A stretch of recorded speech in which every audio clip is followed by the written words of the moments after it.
Actualité crypto du jour. Le procès en diffamation de Zach XBT reçoit plus d'1 million de dollars de dons alors que des personnalités immanentes mobilisent leur soutien. Dans une tournure des événements surprenants, le célèbre analyste en chaîne Zach XBT a dépassé son objectif initial de collecte de fonds, amassant un montant stupéfiant de 1 million de dollars en dons selon les données de Nansen. Cette réalisation remarquable a été rendue possible grâce aux contributions de diverses entités et personnalités influentes de l'industrie de la cryptographie. Parmi les principaux partisans figurant le PDG de Binance, Changpeng Zhao, le responsable du protocole Coinbase, notamment Cloud, Victor Buterin, Certic, Justin Sun, le cofondateur de Kraken, Jess Powell et le fondateur de Polygon, Sandeep Newell.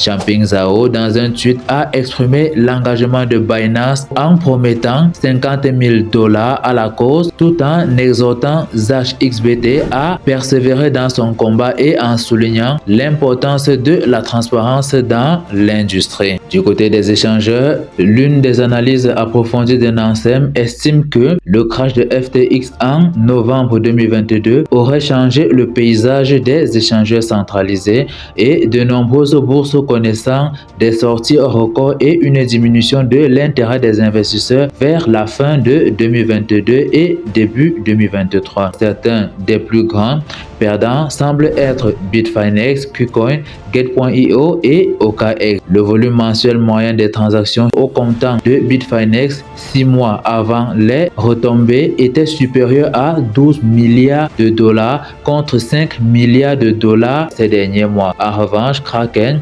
aurait augmenté son volume de transactions au comptant d'environ 14%, tandis que Bybit, quant à lui, aurait enregistré une augmentation de 7%. Bien que Binance ait initialement été soupçonné d'avoir joué un rôle dans l'implosion de FTX, la plus grande plateforme de crypto-monnaie au monde ou encore est restée relativement imperturbable. Son volume mensuel moyen de transactions au comptant est passé de près de 445 milliards de dollars à environ 444 milliards de dollars. Le volume des transactions sur dérivés dans le secteur a connu une légère baisse avec un pic significatif observé en novembre de l'année dernière au moment même de l'effondrement. Du côté d'Ethereum, récemment, le tout premier CryptoPunk Ethereum a été migré vers Bitcoin via la gravure marquant une étape importante dans le processus de migration de NFT.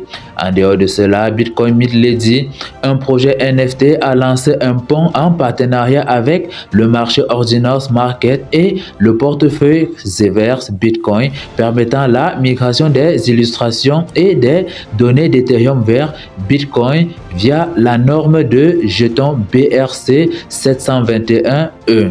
Le pont permet aux détenteurs de NFT Ethereum de déplacer des actifs vers la blockchain Bitcoin via un processus de gravure et de menthe qui consiste à envoyer le NFT Ethereum d'origine à une adresse de gravure inaccessible puis à recréer l'actif sur Bitcoin via le protocole Ordinal. En Chine et surtout le mois dernier, le directeur général de l'autorité monétaire de Hong Kong, Eddie Yu, s'est rendu aux Émirats arabes unis pour des entretiens de coopération avec la Banque centrale et les banques locales. Yu a déclaré dans une interview que le réseau transfrontalier pour diverses devises numériques de banque centrale, mBridge, devrait entrer dans la phase de produits minimum viables, notamment les MVP, au début de l'année prochaine. Actuellement, outre les banques centrales de Chine continentale, de Hong Kong, de Thaïlande et des Émirats arabes unis, deux autres banques centrales sont en pourparlers pour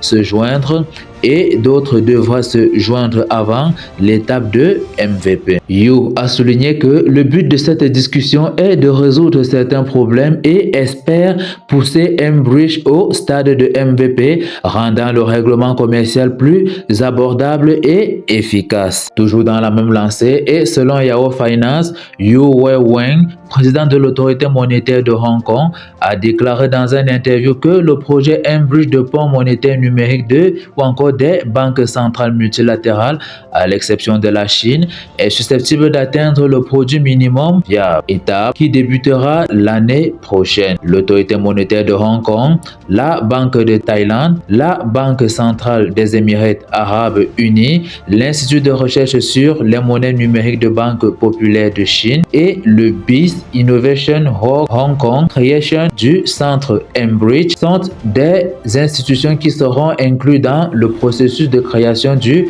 MVP. Le réseau est conçu sur une nouvelle chaîne de blocs appelée M-Bridge Ledger et est destiné à faciliter les paiements en temps réel entre pairs transfrontaliers et les transactions de change utilisant les CBDC.